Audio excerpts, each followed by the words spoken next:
masuk ke bab atau poin terakhir dari wajib-wajib sholat. Dan kita akan masuk ke sunnah-sunnah sunnah-sunnah sholat.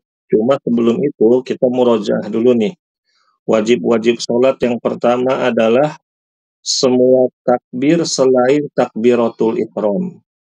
Ya. Jadi takbir yang kita ucapkan setiap mau perpindahan gerakan itu hukumnya adalah wajib. Ya. Adapun takbiratul ihram itu dia adalah rukun sholat, bukan wajib sholat. Ya, harus diingat. Kemudian yang kedua adalah ucapan sami'allahu liman hamidah. Ucapan sami'allahu liman hamidah ini hukumnya wajib. Lalu yang ketiga ucapan Rabbana walakal hamdu, ini pun juga wajib. Jadi kalau ada orang habis bangun ruku, sami'allahu liman hamidah, diam aja dia. Langsung Allahu Akbar. Maka dia telah menggugurkan kewajiban, dia telah terluput dari kewajiban.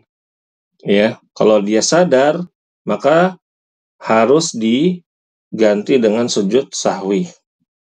Kalau dia lupa, dia ganti dengan sujud sahwi, dan dia sadar, dia ganti sujud sahwi. Tapi kalau dia lakukan dengan sengaja, maka sholatnya tidak sah. Kemudian yang keempat, ucapan subhana rabbiyal azim, ya, itu ketika ruku minimal sekali. Lalu yang kelima, ucapan subhana rabbiyal a'la ketika sujud 1 kali. Kemudian yang keenam, ucapan Rabbil firli, ya, itu ketika duduk di antara 2 sujud. Yang ketujuh adalah tasyahud pertama, ya, bagi selain makmum yang imamnya bangkit karena lupa. Ya, karena dalam kondisi ini dia tidak wajib tasyahud karena kewajiban mengikuti imam. Kecuali imamnya yang lupa, beda. Ya. Cuma kalau di sini kasusnya makmumnya yang lupa, lucu kejadiannya. Misalkan imamnya udah duduk di antara duduk tahiyat awal. Dianya nyelonong aja langsung berdiri. Jadinya lucu, ya. Begitu. Tapi kalau imam yang melakukan itu, maka dia telah meninggalkan kewajiban dan harus diganti nanti di akhir dengan sujud sahwi. Nah, kalau sudah berdiri tegak, Bapak-bapak, misalkan lupa tahiyat awal atau tasyahud awal, ya, maka nggak usah turun lagi, ya, langsung bablas ke rakaat terakhir, begitu, ya. Tapi kalau belum tegak berdiri, baru badan tuh masih condong, masih bungkuk gitu, maka boleh kembali untuk tahiyat awal atau tasyahud awal dan tidak perlu mengganti dengan sujud sahwi. Dan yang kedelapan, duduk untuk tasyahud awal, ya. Duduk untuk tasyahud awal ini hukumnya adalah wajib bagi mereka yang mampu, ya, Bapak-bapak. Kecuali dia sakit, sholatnya berbaring, ya, maka ya tidak masalah. Atau dia ada masalah gitu, Bapak-bapak, jadi sholatnya cuma bisanya berdiri, ruku, sujud, tahiyat, sujud, ruku, sujud, terus tahiyat dia lakukan dalam keadaan isyarat. Maka ini berbeda lagi kasusnya. Nah, begitu Bapak-bapak rahimakumullah. Ya. Kalau rukun, Bapak-bapak, kita murojaah lagi. Kalau rukun, kita tinggalkan di rakaat yang ketiga, baru kita ingat di rakaat keempat, maka rakaat ketiga tadi itu dianggap tidak ada. Jadi rakaat keempat berubah statusnya jadi rakaat keberapa, Bapak-bapak? 3. Berarti setelah bangun dari rakaat yang ketiga ini, kita nambah 1 rakaat lagi. Ya. Nah, di akhir nanti ditambahin apa? Sujud sujud sahwi. Contoh, kita ulang lagi nih Bapak-bapak murojaah ya. Di rakaat ketiga tadi dia lupa sujud yang kedua. Ya. Dia lupa sujudnya cuma sekali. Nah ya Bapak-bapak, kan sujudnya kan 2 kali kan? Langsung habis sujud, langsung bangun. Waduh, subhanallah.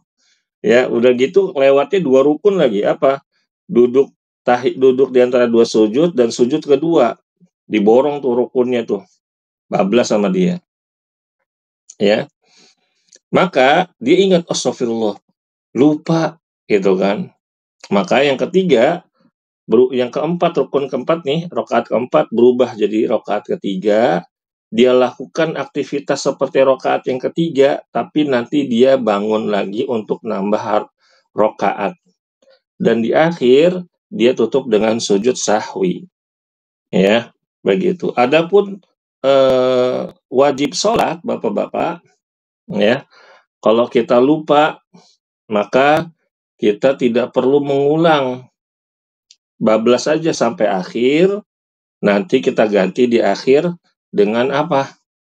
Dengan sujud sahwi. Kita tidak perlu lagi menambah rakaat, tidak perlu. Ya, seperti itu, ya. Baik, Bapak-bapak rahimakumullah. Sekarang kita masuk bagian yang ke-6. Para ulama di sini mengatakan sunnah-sunnah sholat. Sunnah-sunnah sholat terbagi menjadi 2. Yang pertama, sunnah perbuatan atau sunnah fi'liyah.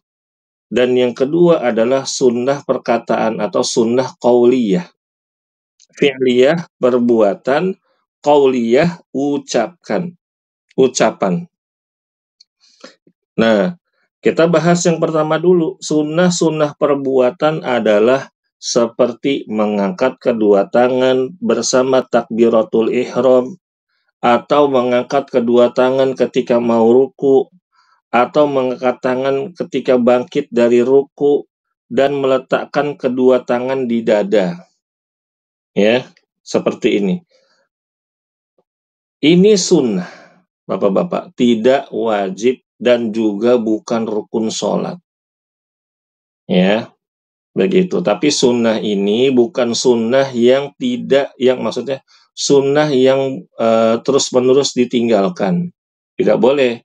Karena Rasulullah Shallallahu Alaihi Wasallam bersabda, "Shallu kama ra'aitumuni usolli."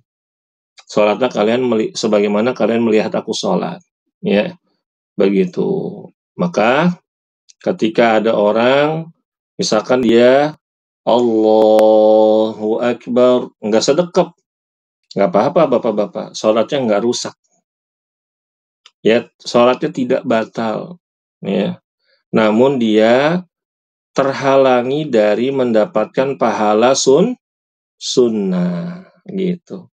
Terus misalkan dia turun ruku, Allahu Akbar, enggak angkat tangan. Enggak, langsung turun ruku. Sami'allahu liman hamidah. Dia diam aja, enggak angkat tangan lagi. Allahu Akbar. Nah, seperti itu, turun sujud.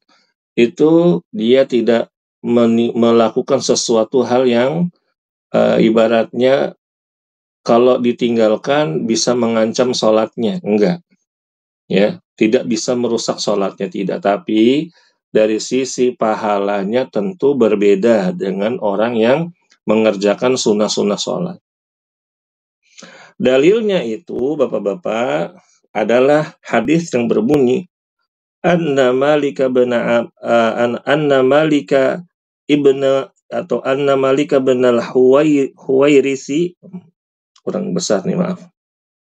Idza shalla kabbara thumma rafa'a yadayhi wa idza arada an yarka'a rafa'a yadayhi wa idza rafa'a ra'sahu min ar-ruku'i rafa'a yadayhi wa haddatsa anna Rasulullah sallallahu alaihi wasallam kana yaf'alu hakadha. Bahwa Malik bin Al-Huwairis apabila sholat maka dia bertakbir dan mengangkat kedua tangannya. Apabila dia hendak ruku dia pun mengangkat kedua tangannya. Apabila dia bangkit dari ruku, maksudnya mau ke iktidal, dia angkat kedua tangannya. Ya, maka dia mengatakan bahwa Rasulullah Shallallahu Alaihi Wasallam melakukan seperti itu ketika sholat. Nah, ya, ini sunnah fi'liyah atau sunnah perbuatan. Kemudian bapak-bapak rahimakumullah, meletakkan tangan kanan pada tangan kiri dan meletakkan keduanya di dada saat berdiri. Ini Pak ya, seperti ini, bukan begini. Ini nggak boleh. Seperti ini salah, tapi begini. Gitu ya. Atau di atas pusar, di atas pusar. Nah, sebegini atau begini. Kalau selebih dari ini ke atasan lagi, itu orang kedinginan, bukan mau sholat. Ya, begitu. Terus meletakkan tangan kanan di atas tangan kiri. Nah, bisa gini Pak. Nah, lihat. Ya, nih gini. Begini. Nah, ya. Bisa juga gini. Nah, gitu. Atau gini. Seperti ya, begini boleh, begini boleh, begini juga begini juga boleh. Ya, ada 3. Ya, seperti itu. Itu sunnahnya meletakkan tangan ketika sholat. Ya. Kemudian pandangannya ke tempat sujudnya, merenggangkan kedua kakinya saat berdiri. Nah, bapak-bapak, merenggangkan kedua kaki saat berdiri itu jangan offset. Offset itu gimana, Ustadz? Offset itu jangan kita bentangkan kaki kita melebihi bahu kanan dan bahu kiri kita. Jadi kita sejajarkan kaki kita tuh sama bahu, ya, begitu. Jangan terlalu rapat juga, jangan terlalu rapat begini kakinya, tapi agak renggang disesuaikan dengan jarak bahu kita. Jangan juga offset. Ya, begitu. Nah, itu berlebihan yang offset tuh Bapak-bapak. Sampai dijadiin meme. Ya, jadi dijadiin meme. Jadi dia sholatnya tuh kakinya direnggangin gitu. Itu berlebihan, itu ghulu namanya. Ya.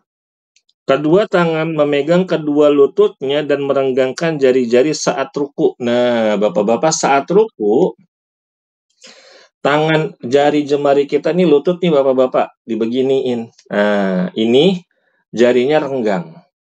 Jangan gini. Kadang ini kan lutut nih, tangannya gini, tangannya gini. Nih, dirapatin begini, ya. Yang lebih ekstrim lagi Bapak-bapak, dia nggak ngeletakin tangannya di atas lutut, tapi di atas mata kaki. La haula wala quwata illa billah. Saya pernah lihat ada bapak-bapak sholat, lagi ruku Bapak-bapak ya. Tangannya ditaruhnya bukan di atas lutut, tapi di atas mata kaki. Ya Allah, antum bayangin deh tuh. Gimana? Kemudian punggungnya ketika ruku itu datar, nggak bungkuk gini, ya, nggak bungkuk gini tapi datar. Dan menjadikan kepala ini sejajar dengan punggung, ya, nggak mendongak begini ketika ruku, tapi sejajar. Begitu. Nah, inilah Bapak-bapak rahimakumullah, namanya sunnah fi'liyah. Yang kalau kita kerjakan, ini kita mendapatkan keutamaan. Salat sesuai sunnah Nabi Shallallahu Alaihi Wasallam. Kemudian sunnah-sunnah perkataan atau sunnah qauliyah. Seperti doa istiftah. Misalkan habis takbiratul ihram, Allahu Akbar. Langsung baca Bismillahirrahmanirrahim. Alhamdulillahirabbil alamin. Nggak apa-apa. Ya, nggak baca Allahu Akbar kabira walhamdulillahi katsira wa subhanallahi bukratan wa asila, nggak baca, nggak apa-apa. Nggak baca a'udzu billahi minasyaitonir rajim min hamzihi wa nafthihi, nggak apa-apa. Itu hukumnya sunnah. ya.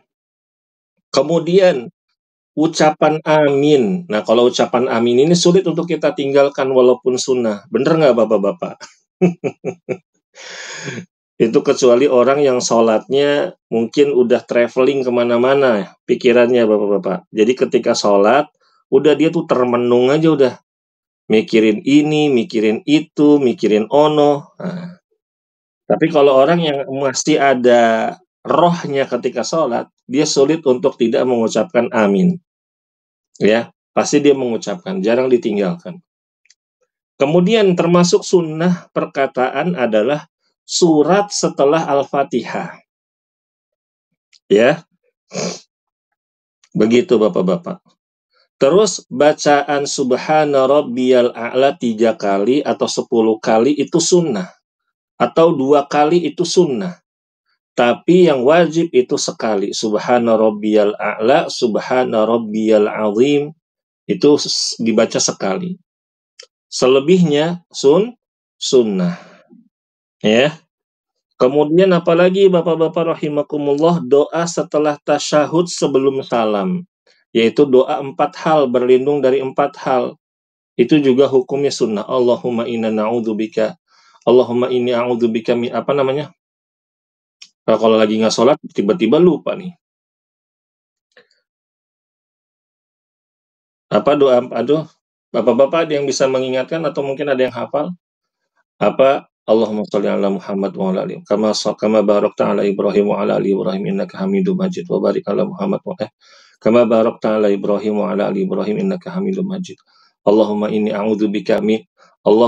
a'udzubika min adzabi jahannam wa min adzabil qabr wa min fitnatil mahya wal mamati wa min syarri fitnatil masiihid dajjal.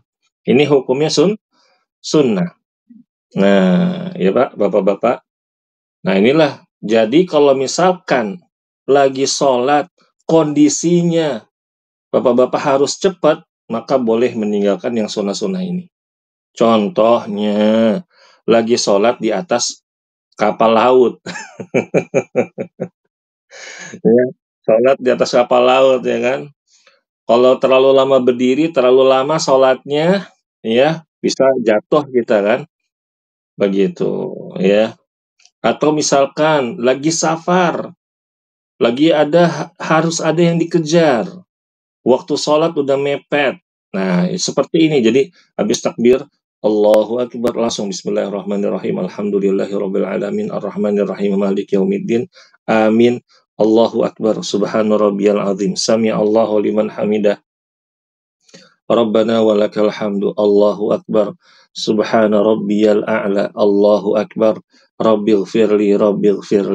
Allahu Akbar. Subhana rabbiyal a'la. Allahu Akbar. Baca surat Al-Fatihah lagi dan lakukan terus seperti itu tidak masalah. Ya Pak ya. Sampai sini paham Bapak-bapak? Ya, tapi ini bentuknya adalah kondisional. Jangan, wah kalau gitu saya bisa lebih cepat sholat Ustaz. Apalagi ada pertandingan nih, bola misalkan begitu. Ya nggak boleh atuh Bapak ya. Masa cuma gara-gara nonton bola, gara-gara nonton apa, olahraga atau ada acara yang lain kita jadi meninggalkan hal-hal yang utama ketika sholat. Ya, begitu ya. Apalagi sampai rela-rela nggak sholat ke masjid. Jangan ya, jangan. Kita ini udah rata-rata udah 40 lebih, harus banyakin apa Bapak-bapak, tabungan ya. Yang kayak begitu mah nanti ada rekaman ulangnya, bisa kita nonton dah tuh. Atau yang lainnya ya, Bapak-bapak. Jadi harus apa namanya, kita udah mulai harus memikirkan mana yang prioritas, mana yang bukan prioritas. Prioritas kita sekarang adalah akhirat. Allah udah kasih kita semuanya Bapak-bapak. Rumah udah ada walaupun ngontrak. Kendaraan punya, ya walaupun bukan kendaraan terbaru. Istri, anak, alhamdulillah. Makan enggak kekurangan, justru malah kita makan bingung besok mau makan apa. Ya, bingung besok mau makan pakai apa ya, bukan mau ada makanan atau tidak. Nah, jadi ini adalah bentuk kita, rasa syukur kita kepada Allah Subhanahu wa Ta'ala.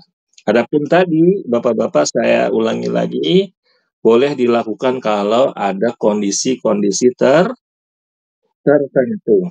Jangan dilakukan sering-sering.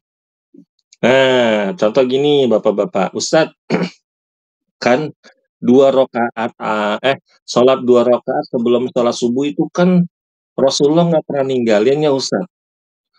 Di masjid waktu 2 menit lagi Ustaz." Nah, ini boleh Bapak-bapak, lakuin tuh, yang sunah-sunahnya ditinggalin. Yang penting kita sholat 2 rakaat sebelum sholat subuh, kita dapat keutamaannya, ya, begitu. Ya, wallahu a'lam bishawab. Sampai sini ada pertanyaan Bapak-bapak? Ya, mungkin ini saja, insyaallah pada pertemuan berikutnya kita akan membahas pembatal-pembatal sholat. Mudah-mudahan apa yang kita pelajari menjadi ilmu yang bermanfaat. Amin ya rabbal alamin.